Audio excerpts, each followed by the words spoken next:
வாழ்க வளமுடன். இந்த நாளில் நம் வாழ்க்கைக்கு தேவையான, அதாவது குடும்பத்துக்கு தேவையான ஒரு வீடியோ, பெண்களுக்கு தேவையான ஒரு அவசியமான ஒரு வீடியோ.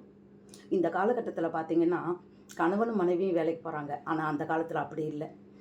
இந்த காலத்தில் கணவனும் மனைவி வேலைக்கு போகிறாங்கன்னா, ஈவன் ஒரு தள்ளுவண்டியில் வேலை செஞ்சாலும் சரி, குளத்து வேலை செஞ்சாலும் சரி, வீடு கட்டட வேலை செஞ்சாலும் சரி, என்ன வேலை செஞ்சாலும் கணவனும் மனைவியுமாக தான் வேலை செய்கிறாங்க, ஐடி கம்பெனிலையும்.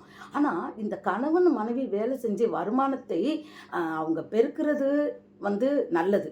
ஆனால் குடும்பத்தில் இதன் நிமித்தமாக என்ன குறையுதுன்னா, சமாதானம் குறையுது, சந்தோஷம் குறையுது, பிரிவினை உண்டாகுது.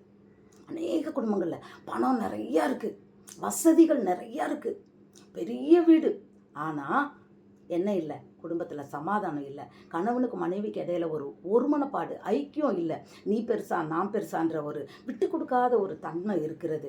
அது மாத்திரம் இல்லை, ஈகோ. அதனால குடும்பம் சிதறி கிடக்கிறது.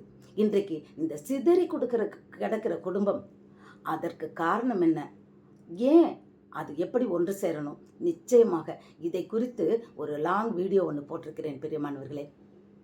அதை குறித்த, அதாவது இந்த குடும்ப வாழ்வை குறித்த ஒரு அவேர்னஸ் வீடியோ. இதை அநேகருக்கு நீங்கள் பாருங்கள், ஷேர் பண்ணுங்கள். இந்த வீடியோவில் அந்த லிங்க் கொடுக்குறேன். நான் பெரிய வீடியோ போடுவேன்னு சொன்னேன் இல்லையா, லாங் வீடியோ, அந்த லிங்க்கை இந்த இதில் நான் கொடுக்குறேன்.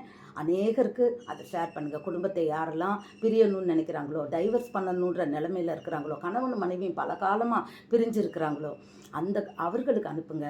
நிச்சயமாக அவர்கள் ஒன்று சேரும்போது அந்த ஆசீர்வாதம் அவர்களுக்கல்ல, உங்கள் பிள்ளைகளுக்கு, உங்கள் தலைமுறைக்கு. God bless you.